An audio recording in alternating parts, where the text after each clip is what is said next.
I remember a day that I realized just how poor my family is.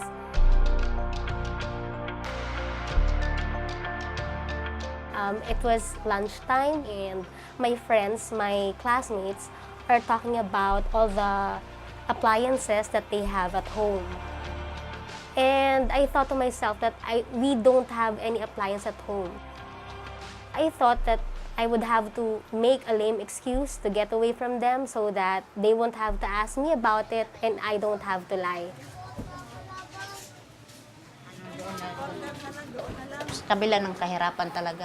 Although I was poor, I did all I could to send my daughter to school. We ate only noodles or sometimes dried fish, an egg, or some vegetables if we had them. I added a lot of water to the noodles so there would be enough for everyone. Sometimes I didn't eat anything myself. I can cope with hunger, even if I don't eat for a day. As a mother, I didn't want to see my children without any food.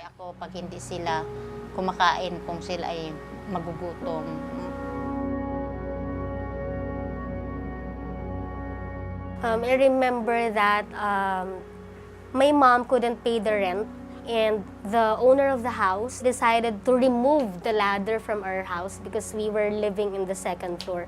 And I remember that I had to tread on the nails left from the ladder and I had to climb down like a monkey. So I think it was the lowest point of our lives.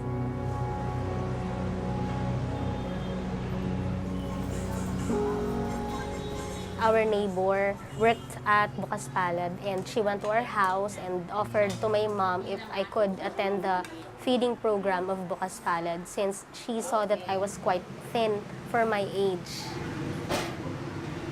So the sponsors and the social workers could give us something to eat. And then sponsor noticed that I got high grades. Then after that, she offered to finance my studies. She offered to give me allowance and some new school supplies. Even though she was a little bit rich, still it takes a lot of effort on her part to give me those things. So I thought to myself that I really had to repay the goodness that she was showing me.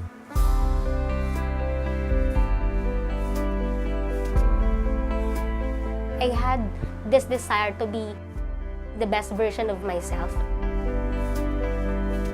I am now a teacher. I'm teaching science. And aside from being a teacher, I'm also a subject area coordinator.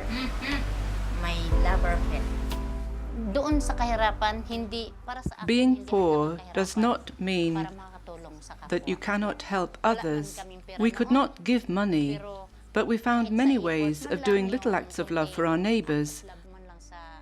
This is what I learned. The life of Glai and of her mother changed thanks to their meeting Bukas Palad. Since this centre began in 1983, 10,000 families have been helped, among the poorest in Manila. 70,000 children have been fed and their health cared for. Everything began with 3 young people. We were just 19, 18, 17 years old. We were students in the university. That time, there was this very big gap between the rich and the poor. We were Gen, and we would know that we have to understand what our people need, and we would give our time to answer to those needs. I remember that time, people were, of course, do not know us, and they would be suspicious. But then when they felt that we are here only to love them, then they started to respond in that way. Rich and poor working together. That's how it started.